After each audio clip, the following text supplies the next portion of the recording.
কেন রাজনীতিতে আসলাম, কিন্তু 32 বছরে নিরাপদ সড়ককে আমি বাস্তবায়ন করতে পারি না। পরবর্তীতে আমাদের কমিটি আরো সমৃদ্ধশালী হবে।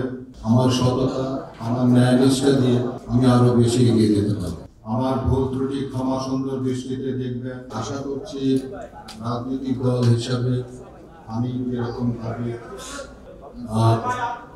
আগে যেভাবে আমি নিরাপদ সড়ক চাই নিয়ে আমি যেভাবে সাকসেস হয়েছি, যতটুকু এগিয়েছি, আমি মনে করি যে রাজনৈতিক দল হিসাবে আমার সততা, আমার ন্যায়নিষ্ঠা দিয়ে আমি আরো বেশি এগিয়ে যেতে পারি। আমি কেন রাজনীতিতে আসলাম সেটি একটু বলতে চাই। 32 বছর আমি নিরাপদ সড়কে আন্দোলন করেছি। এই 32 বছরে যে কয়টা সরকারকে আমি পেয়েছি, সেই সরকারের তাদের কোনো রকমের সাহায্য সহযোগিতা পাইনি। না পাওয়ার জন্যে আমার নিরাপদ সড়ক আন্দোলন, যেটি 25 বছরে বাংলাদেশ স্বাধীন হয়েছে, কিন্তু 32 বছরে নিরাপদ সড়ককে আমি বাস্তবায়ন করতে পারি না।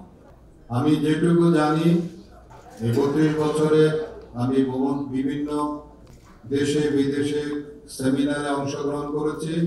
সেই সেমিনারে অংশগ্রহণের মাধ্যমে আমি যেটুকু জানতে পেরেছি, সেটি হলো যে সরকারের সহযোগিতা ছাড়া, তাদের সহযোগিতা ছাড়া এটিকে বাস্তবায়ন করা সম্ভব নয়।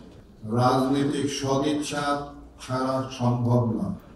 তো যে কারণের জন্য এই 32 বছরে আমি রাজনৈতিক সহযোগিতা আমি পাইনি।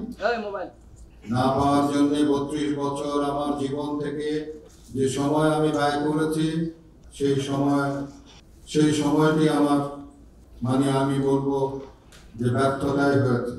যদিও কিছু কিছু সফলতা আমার এসেছে, কিন্তু আমি যে কথাটি বললাম যে 25 বছরে বাংলাদেশ স্বাধীন হয়েছে, কিন্তু 32 বছরে নিরাপদ সড়ক চাই কিন্তু বাস্তবায়ন হয়।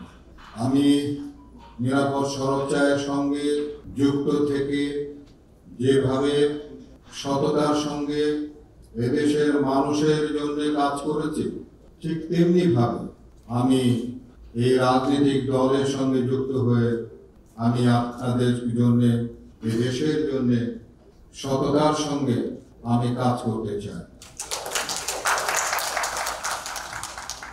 আমি আশা করব যে আপনারা আমার এই কাজে সহযোগিতা করবেন, আমাকে উৎসাহিত করবেন, আমার ভুল ত্রুটি ক্ষমা সুন্দর দৃষ্টিতে দেখবেন এবং আমাকে সবসময় অনুপ্রাণিত করবেন।